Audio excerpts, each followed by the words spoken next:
un monde où les fruits ne sont que des fruits et les ordinateurs ne sont que des machines, il y a un homme qui a réussi à combiner les deux. Steve Jobs, l'homme qui a transformé une simple pomme en une icône mondiale de la technologie. Rejoignez-nous pour découvrir comment cet innovateur excentrique a changé le monde à l'aide d'un simple fruit. Steve Jobs, le génie avec une pomme dans la main, préparez-vous à croquer dans l'art de la technologie. Steve Jobs, l'homme qui a réussi à faire en sorte que le fait de manger une pomme soit un acte de rébellion. Est-ce que vous vous souvenez du temps où une pomme était juste une pomme et non pas une excuse pour vendre des gadgets hors de prix ? À l'adolescence, Steve Jobs vendait des circuits intégrés à ses amis et à 12 ans, il découvre qu'il pouvait faire plus d'argent en vendant ces fameux composants. Et oui, exactement, à la place de vendre ses circuits électroniques en faisant ses devoirs, la première leçon de Steve Jobs dans l'économie, ça avait été « Pourquoi faire ses devoirs quand on peut faire des dollars ?» Jobs avait probablement le visage d'un entrepreneur mais les notes d'un élève en difficulté. Jobs a également passé son temps à créer des gadgets électroniques dans son garage. Pendant que moi, j'étais en train exactement de faire la même chose, c'est-à-dire de lutter désespérément à monter un meuble Ikea.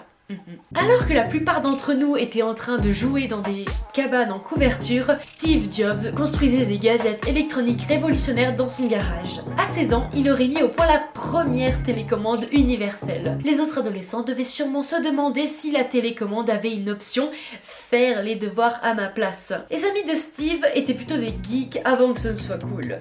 Alors que le reste du monde était en train d'organiser des soirées pyjama, eux étaient en plein hackathon. Leur langage commun était la ligne de code et leur soirée idéale était probablement une bataille acharnée de programmation.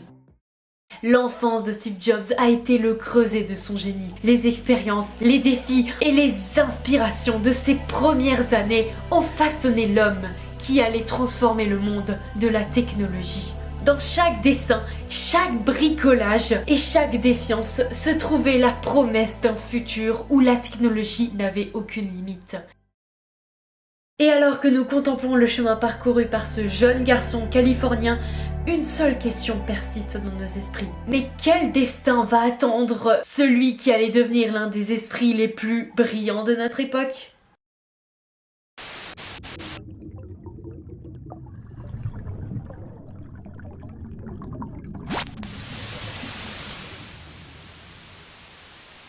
Steve Jobs, le cofondateur d'Apple Inc., ayant joué un rôle majeur dans le développement d'une dizaine de produits technologiques au fil des années. Bon, tout commence en 1976.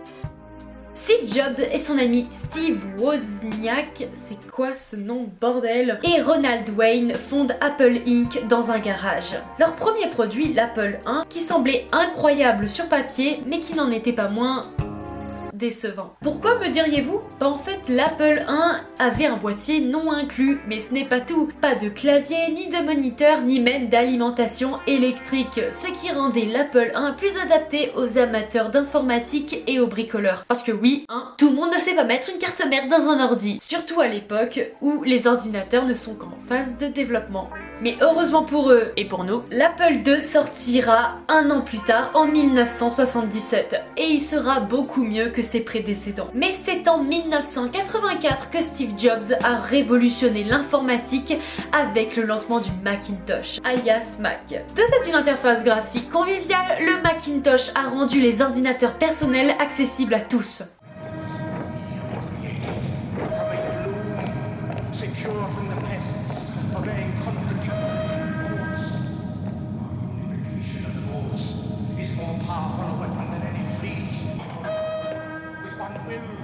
One resolve, one cause.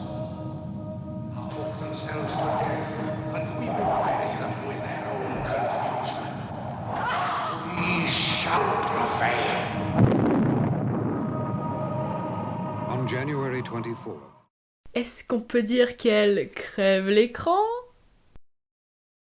Bon, ok, je continue. Donc après avoir quitté Apple en 1985, Steve Jobs a fondé Next Inc. Non, pas ce Next là, non. C'était ici que Steve Jobs a poursuivi son engagement envers l'innovation dans le domaine de l'informatique. Bien que Next n'ait pas connu un succès imminent, son système d'exploitation a été utilisé comme base pour le développement du système d'exploitation macOS X d'Apple. Parallèlement, Steve Jobs a racheté une société d'animation appelée Pixar. Sous sa direction, Pixar a produit plusieurs films à succès, dont le premier long métrage que vous avez sûrement déjà entendu parler, Toy Story, en 1995. En 1997, Steve Jobs est retourné chez Apple en tant que PDG par intérim, alors que l'entreprise n'était pas au top de sa forme financièrement. Son leadership visionnaire a conduit Apple à créer une série de produits emblématiques que vous connaissez sûrement déjà, comme l'iMac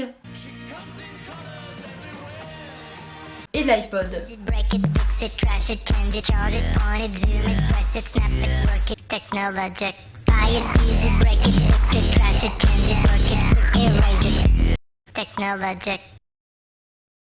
Ouais, la bonne vieille époque, quoi. Et en 2007, après 10 ans d'attente, l'iPhone pointe enfin le bout de son nez.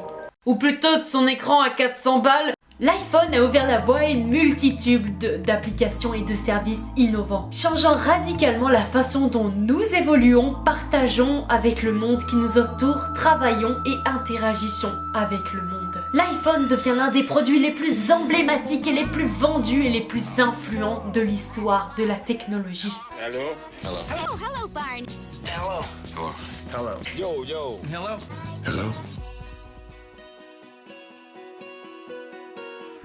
Et pour finir, en 2010, Steve Jobs a une fois de plus captivé le monde avec le lancement de l'iPad. Ce dispositif révolutionnaire, cette nouvelle avancée prometteuse qui a redéfini la façon dont nous consommons du contenu numérique, de la lecture de livres électroniques et à la création artistique, en passant par la productivité professionnelle.